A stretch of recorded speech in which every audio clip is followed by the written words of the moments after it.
अस्सलाम वालेकुम व्यूअर्स। मैं ये कहूँगा कि जो आज की वीडियो है वो बड़ी ज़बरदस्त होने जा रही है, क्योंकि पुर्तगाल ने एक बड़ा ज़बरदस्त किस्म का वीज़ा अनाउंस कर दिया है, जिसमें ना आपको किसी जॉब की ज़रूरत है, ना आपको किसी बहुत बड़े जो है वो सोर्स ऑफ इनकम की ज़रूरत है, ना आपको बहुत बड़ी बैंक स्टेटमेंट की ज़रूरत है, ना आपको ये जो जितनी गारंटीज़ मांगी जाती थी और बड़े लंबे चौड़े डॉक्यूमेंट्स और फाइल तैयार होती थी, ऐसी किसी चीज़ की ज़रूरत नहीं है। अगर आप एक आम शख्स हैं और आपके पास कोई स्किल है, तो जॉब सीकर वीज़ा जो पुर्तगाल ने रिसेंटली अनाउंस किया है ये आपके लिए है। अब इसके मुतालिक मैं इस वीडियो में मोटी मोटी बातें आपको बताता हूँ, लेकिन मैं ये कहूँगा कि ये वीज़ा बहुत अहम वीज़ा है, बहुत ज़बरदस्त वीज़ा है, और अगर आप बाहर जाने के ख्वाहिशमंद हैं तो आप ये वीज़ा ज़रूर अप्लाई करें। अस्सलाम वालेकुम व्यूअर्स, आरजे लॉ कंसल्टेंट से मैं हूं आपका होस्ट राना जहांजेब। आपकी पुरजोर फरमाइश पर आज की वीडियो जो है वो है जॉब सीकर वीज़ा के बारे में। जी हाँ व्यूअर्स, जॉब सीकर वीज़ा जो कि पुर्तगाल ने रिसेंटली लॉन्च किया है। वैसे तो बहुत सारे यूरोपियन कंट्रीज़ का जॉब सीकर वीज़ा ऑलरेडी मौजूद है, लेकिन जो पुर्तगाल का जॉब सीकर वीज़ा है उसमें बहुत सारी इस तरह की रिलैक्सेशन है, और पुर्तगाल में चूँकि रेजिडेंसी का रेट बहुत ज़्यादा है, आलमोस्ट 99% से 100% तक है, इसलिए जो लोग हैं, जो अवाम है, जो एशिया के हमारे लोग हैं जिसमें पाकिस्तान, इंडिया, बांग्लादेश, श्रीलंका, नेपाल शामिल है, इनकी कोशिश होती है कि ज़्यादा से ज़्यादा जो है उस मुल्क में आप जो है वो ट्रैवल करें और रेजिडेंस लें, जहाँ पे आपको बाद में परमानेंट रेजिडेंसी जिसे पीआर कहा जाता है वो भी मिल सके। व्यूअर्स, ये जॉब सीकर वीज़ा ऑफ पुर्तगाल के सिलसिले की ये पहली वीडियो है जो कि आपकी पुरजोर फरमाइश पर बनाई जा रही है। इस सिलसिले में मैं और भी वीडियोस बनाऊंगा, क्योंकि इस पहली वीडियो में मेरी कोशिश होगी कि मैं आपको मोटी मोटी बातें उस वीज़े के मुतालिक बता सकूं, जिससे आपको आगाही मिले कि ये वीज़ा है क्या और इसमें आप कैसे आगे प्रोसीड कर सकते हैं।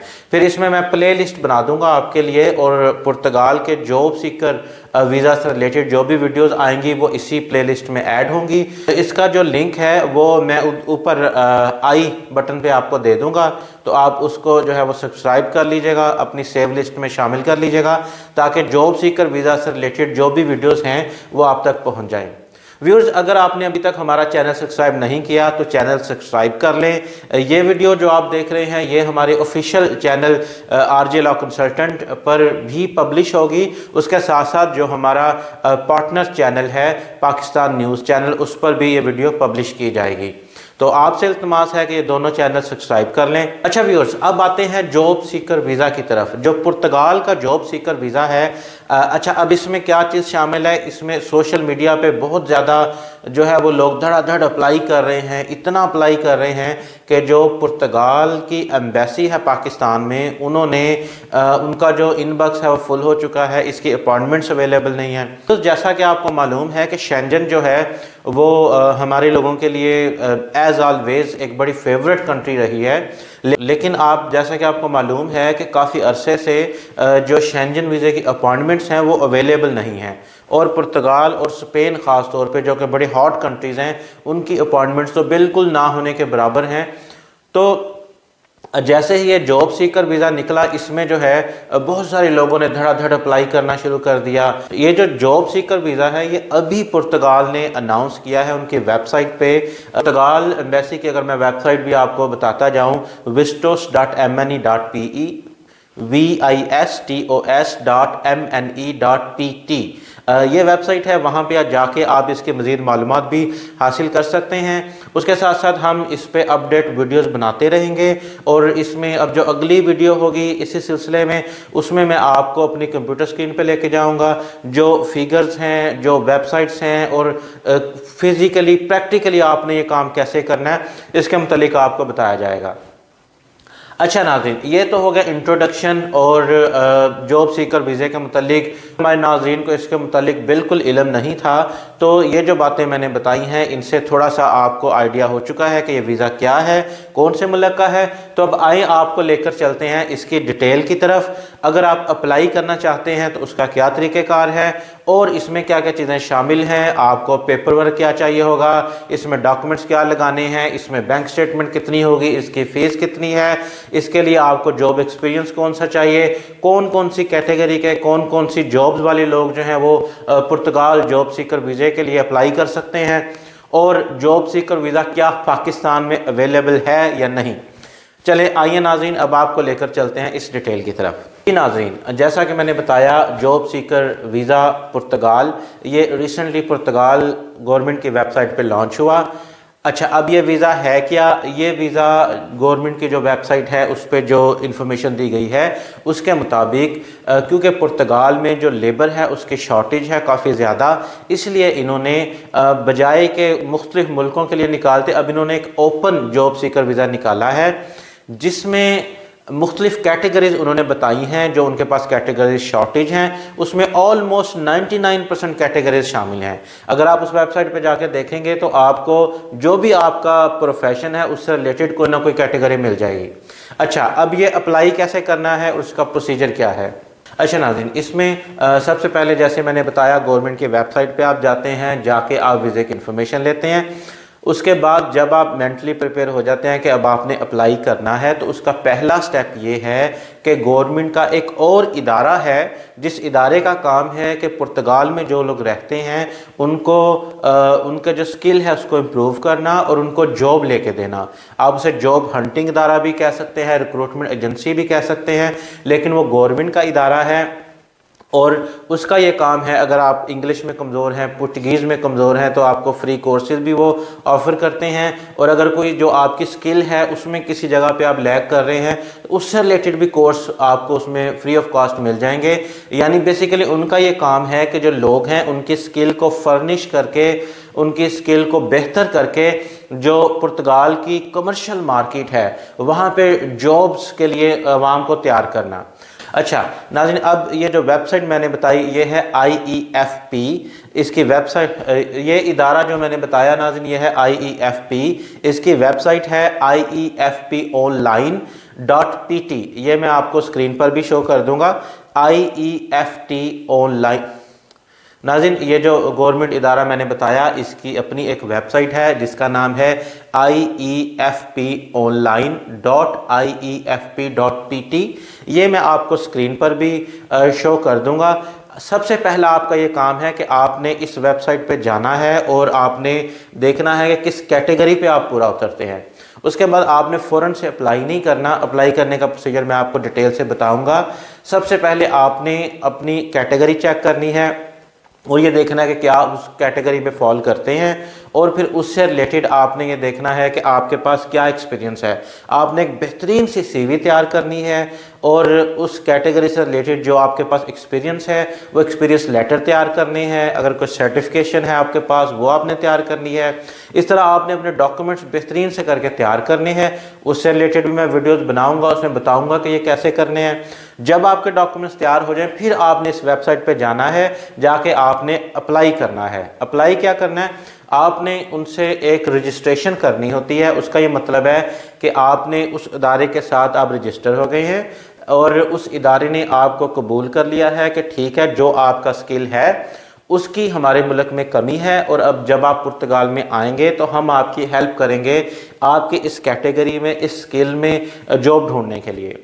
नाज़रीन, उस इदारे से जब आपकी रजिस्ट्रेशन कंप्लीट हो गई, आपको उन्होंने रजिस्ट्रेशन का लेटर भेज दिया, वो लेटर आपने संभाल के रखना है। उसके बाद उस लेटर को लेकर और जो उससे रिलेटेड आपके कागज़ हैं जो जिसमें आपकी CV शामिल है, आपका सर्टिफिकेट शामिल है, और वो सारे डॉक्यूमेंट्स आपने इकट्ठे लगा के आपने पुर्तगाल एम्बेसी को ईमेल करनी है।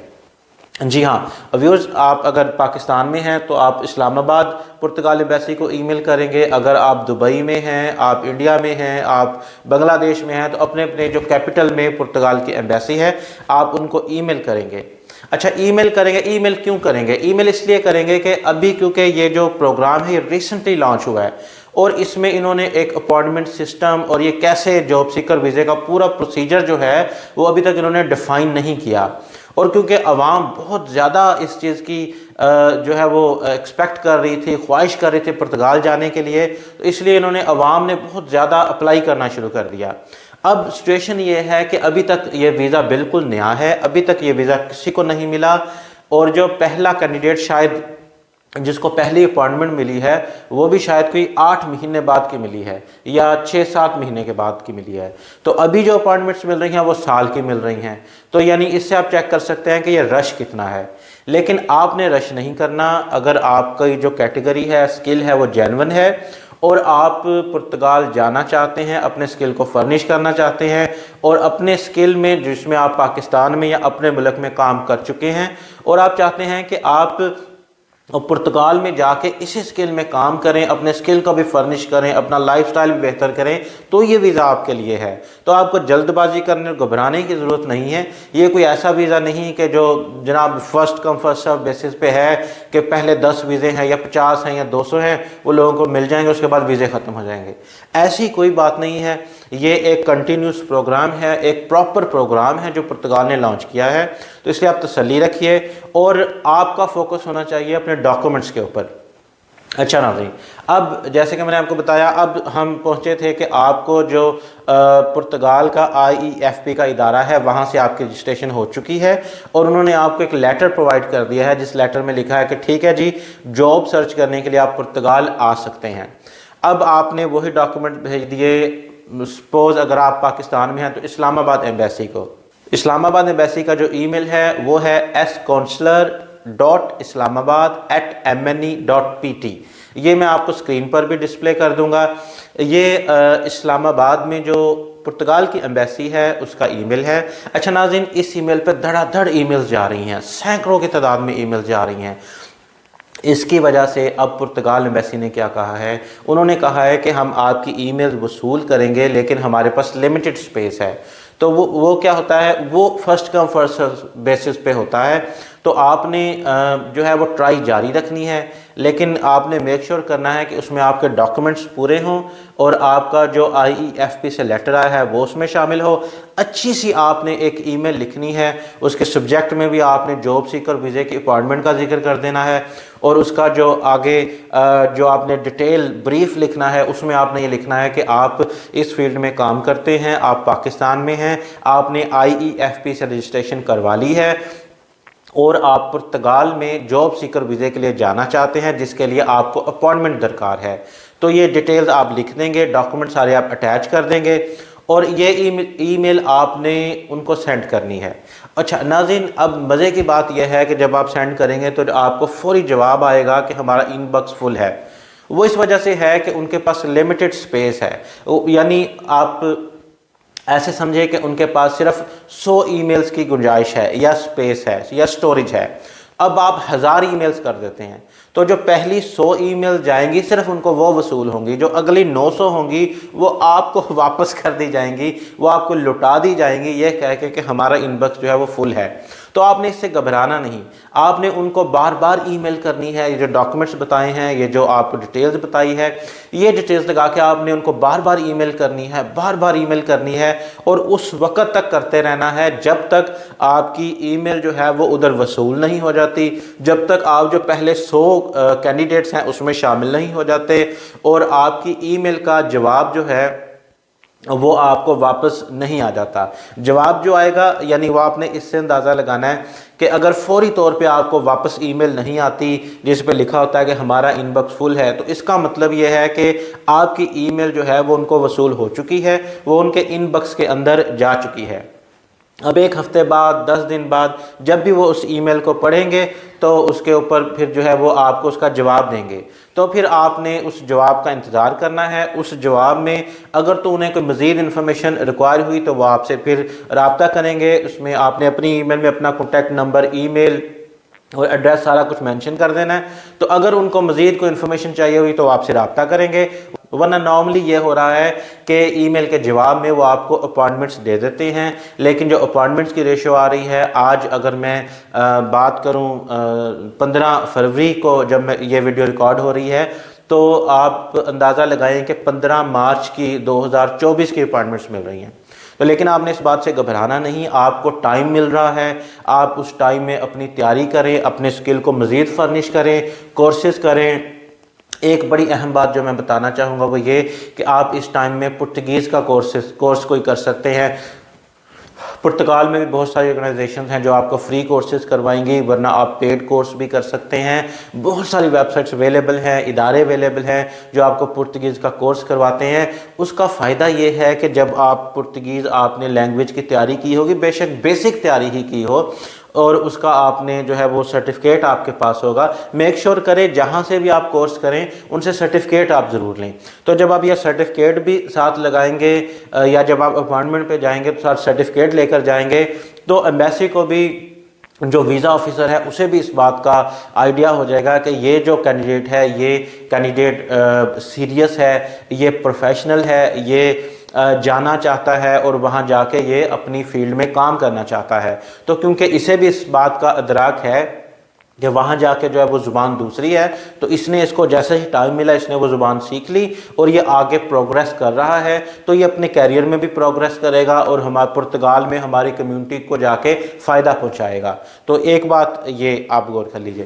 अच्छा नाज़रीन, क्योंकि इस वीडियो में हम पुर्तगाल के जॉब सीकर वीज़े की जो जनरल मालूमात है वो बता रहे हैं, तो इसमें अब हम पहुंच गए थे कि आपने IEFP से रजिस्ट्रेशन करवा ली थी, आपने एम्बेसी को ईमेल कर दी थी, आपने मीनवाइल अपना जो स्किल है उसको मज़ीद फर्निश कर लिया, आपने मज़ीद कोर्सेज कर लिए, आपने पुर्तगीज़ लैंग्वेज का कोर्स कर लिया, उसका सर्टिफिकेट आपके पास मौजूद है, आपने इंग्लिश का भी कर लिया, उसका भी मौजूद है। इस तरह जो आपकी स्किल थी उससे भी जब आप अपॉइंटमेंट पे जा रहे हैं, तो आपने जब ईमेल की थी उस टाइम से लेके अपॉइंटमेंट वाली डेट तक आपने अपने स्किल को मज़ीद इम्प्रूव किया, उसका भी सर्टिफिकेट या एक्सपीरियंस आपके पास मौजूद है। तो जब आप एम्बेसी में जाएंगे, अच्छा अब इंटरव्यू होगा, इंटरव्यू की किस तरह तैयारी होगी, इंटरव्यू होगा या नहीं होगा, ये भी हम बाद में डिटेल से वीडियो में आपको समझाएंगे। अच्छा नाज़रीन, अब वीज़े के लिए जो हम बात कर रहे थे, IEFP से आपने रजिस्ट्रेशन करवा ली, आपको अपॉइंटमेंट के लिए आपने अप्लाई कर दिया, आपको अपॉइंटमेंट मिल गई। अपॉइंटमेंट पे जब आपने जाना है तो आपके पास क्या क्या चीज़ें होनी चाहिए, इसके बारे में हम डिटेल वीडियो बनाएंगे कि इंटरव्यू अगर होगा तो कैसे होगा। लेकिन इसमें एक चीज़ आपको ये बताते जाएं कि जो डॉक्यूमेंट्स हैं वो कौन कौन से दरकार हैं, चीज़ें कौन कौन सी दरकार हैं। तो आपका पासपोर्ट सबसे पहले आपके पास होना चाहिए। मेक श्योर करें कि पासपोर्ट 10 साल वाला बनवा लें, ताकि आपको एक ही मरतबा जान छूटे, 10 साल का पासपोर्ट हो और लंबी उसकी एक्सपायरी हो। इसके बाद 2 पासपोर्ट साइज तस्वीरें आपको चाहिए। उसके बाद तीसरी जो चीज़ वो IEFP का लेटर चाहिए। फिर जो आपके जनरल डॉक्यूमेंट्स आपने साथ लगाए हैं वो चाहिए। अच्छा, एक जो इम्पोर्टेंट चीज़ है वो पुलिस करैक्टर सर्टिफिकेट है, वो आपको लाजमी चाहिए। उसके बाद जो इम्पोर्टेंट चीज़ है इस वीज़े के लिए वो आपको चाहिए, जो पुर्तगाल की 3 महीने की मिनिमम वेज है, मिनिमम उतने पैसे आपके बैंक अकाउंट में होने चाहिए। यानी जो बाहर आपको भेज रहे हैं, जॉब सीकर वीज़ा दे रहे हैं, तो वो मेक श्योर करना चाहते हैं कि आपके पास इतने पैसे हैं कि अगर आपको जॉब नहीं मिलती तो आप 3 महीने तक अपना गुजर बसर कर सकें, अपना खाना पीना, रिहाइश, इसका इंतज़ाम कर सकें। तो पुर्तगाल की इस वक्त जो मिनिमम वेज है वो 60 यूरो है। के साथ मल्टीप्लाई कर दें तो ये जितने भी बनते हैं, इससे मतलब मिनिमम इतनी अमाउंट आपके बैंक अकाउंट में होनी चाहिए। कोशिश करें ज़्यादा हो तो बेहतर है, लेकिन इससे कम नहीं होनी चाहिए। ये वो अमाउंट है जो पुर्तगाल की गवर्नमेंट ने अपनी वेबसाइट पे इस वीज़े की डिस्क्रिप्शन में लिखी हुई है कि मिनिमम आपके पास इतने पैसे बैंक अकाउंट में मौजूद होने चाहिए। तो ये आप कर लें। फिर आप इंटरव्यू पे गए या इंटरव्यू नहीं हुआ, आपका वीज़ा लग गया। अच्छा, इसके बाद अब आप वहाँ पे पहुँच गए तो जो आपको वीज़ा मिलेगा वो, जैसे कि मैंने आपको वीडियो के शुरू में बताया, वो 120 दिनों का मिलेगा। 120 दिन आपके पास हैं, आपने अपनी पूरी एफर्ट करनी है जॉब ढूंढने के लिए। अगर आपकी फील्ड में आपको जॉब मिल जाती है तो जो आपका वो वीज़ा होगा, जॉब सीकर वीज़ा, वो कन्वर्ट हो जाएगा रेजिडेंस वीज़े में। और रेजिडेंस वीज़े का मतलब है कि आप उस पर 5 साल रहेंगे और 5 साल के बाद आपको परमानेंट रेजिडेंस मिल जाएगी। अच्छा, इसकी कुछ रिक्वायरमेंट होती है, लेकिन अगर आपको जॉब मिल जाती है, ये फर्स्ट रिक्वायरमेंट है। उसके बाद सारी रिक्वायरमेंट, आप क्योंकि वहाँ रह रहे होंगे, एक जेन्युइन जॉब कर रहे होंगे, तो आप ऑलरेडी वो रिक्वायरमेंट फुलफ़िल कर रहे होंगे और उसके डॉक्यूमेंट्स होते हैं, वो भी मैं डिटेल में आपको बता दूंगा अगली वीडियोस में, वो भी जो है वो आराम से बन जाते हैं। अच्छा, 4 महीने के वीज़े पे आप गए, आपको जॉब मिल गई, वेल एंड गुड, मतलब बेस्ट केस सिनेरियो, और आपका रेजिडेंस हो गया। अच्छा, रेजिडेंस हो गया, आप अपनी फैमिली को भी बुलवा सकते हैं, वो खैर बात की बात है, उस पर डिटेल से वीडियोज़ बनाएंगे। वर्स्ट केस सिनारियो की बात करते हैं कि अगर आप वहाँ पे गए और आपको जनाब आपको जॉब नहीं मिली, तो अगर आप ऐसे अनलकी शख्स हैं, अल्लाह ना करे कोई हो कि आप गए और 4 महीने में आपको जॉब नहीं मिल सकी, आपके पास जॉब कॉन्ट्रैक्ट नहीं है और आपने 4 महीने जॉब सीकर वीज़े पे गुजार लिए, तो फिर जो पुर्तगीज़ गवर्नमेंट की पॉलिसी है उसके मुताबिक अगर आपको जॉब मिल जाती है तो गवर्नमेंट ऑफ पुर्तगाल के मुताबिक आर्टिकल 77 के अंडर आपको जो है वो रेजिडेंस मिल जाएगा। अच्छा, अब अगर आपको जॉब नहीं मिलती तो फिर आपको 4 महीने के बाद आपके पास एक और ऑप्शन है कि आप अपने इस जॉब सीकर वीज़े को 2 महीने के लिए 60 दिनों के लिए एक्सटेंड कर सकते हैं। आप 120 दिन आपने गुजारे, आपको जॉब नहीं मिली, आपने फिर जॉब सीकर वीज़े को 60 दिनों के लिए एक्सटेंड कर लिया। सपोज़ अगर उन 60 दिनों में भी आपको जॉब मिल गई तो आर्टिकल 77 के अंडर आपको रेजिडेंस कार्ड उनका मिल जाएगा। अगर उन 60 दिनों में भी आपको जॉब नहीं मिलती, then you have to come back, आपको वापस आना है। वापस आके फिर आप 1 साल अप्लाई दोबारा नहीं कर सकते, लेकिन जैसे ही आपका जॉब सीकर वीज़ा एक्सपायर होगा, उस एक्सपायरी डेट से 1 साल बाद आप फिर दोबारा जॉब सीकर वीज़े के लिए अप्लाई कर सकते हैं। अच्छा नाज़रीन, इसकी जो फ़ीस है वो 80 यूरो के करीब इसकी फ़ीस है, और मेरा ख़्याल है इसमें मोटी मोटी बातें इस वीज़े के मुतालिक मैंने जो है वो इस वीडियो में कवर कर ली हैं। ये इब्तदाई वीडियो थी, ये पहली वीडियो थी जिसमें मेरी कोशिश थी कि मैं आपको इस वीज़े के मुतालिक मोटी मोटी जो बातें हैं, जो एक जनरल कंसेप्ट है, वो समझा पाऊँ। ये जो सीकर वीज़ा जर्मनी का भी है, बहुत सारे और मुल्कों का भी है, उनमें भी अगर आप इंटरेस्टेड हैं तो आप कमेंट्स में हमें ज़रूर बताइएगा। और इस वीडियो में अगर हम कोई बात कवर नहीं कर सके या अगर आपका कोई सवाल है तो कमेंट्स में ज़रूर पूछिएगा, हम मेक श्योर करेंगे आपको आपके सारे सवालों के जवाब दें। अच्छा नाज़रीन, ये वीज़ा अप्लाई करने के लिए आपको किसी वकील की, किसी एजेंट की, किसी कंसल्टेंट की ज़रूरत नहीं है। ये वीज़ा आप खुद भी अप्लाई कर सकते हैं। हम मेक श्योर करेंगे कि हम ये जो वीडियो सीरीज़ बना रहे हैं इसमें हम पूरा प्रोसेस जो है वो कवर कर दें, आपको अप्लाई करके भी दिखा दें और आपको स्टेप बाय स्टेप गाइड भी कर दें और आपको अपडेट्स भी देते रहें कि अब क्या हो रहा है, अब क्या हो रहा है। लेकिन अगर आप फिर भी आप कॉन्फिडेंट नहीं हैं और आप अप्लाई करना चाहते हैं तो मेक श्योर करें कि आप किसी रजिस्टर्ड कंसल्टेंट के पास जाएँ, आप किसी वकील के पास जाएँ। अगर हम भी ये वीज़ा अप्लाई करवा रहे हैं, हम भी इस वीज़े पे काम कर रहे हैं, हमारी लिमिटेड सी फ़ीस होती है, आप हमसे भी रब्ता कर सकते हैं, हम भी आपकी फ़ाइल तैयार करने में आपका साथ देंगे। नाज़रीन, ये थी आज की वीडियो। अगर आपको अच्छी लगे तो दोस्तों में शेयर कर दीजिएगा, चैनल को सब्सक्राइब कर लीजिएगा। अगली वीडियो में आपसे मुलाकात होगी। अल्लाह हाफ़िज़।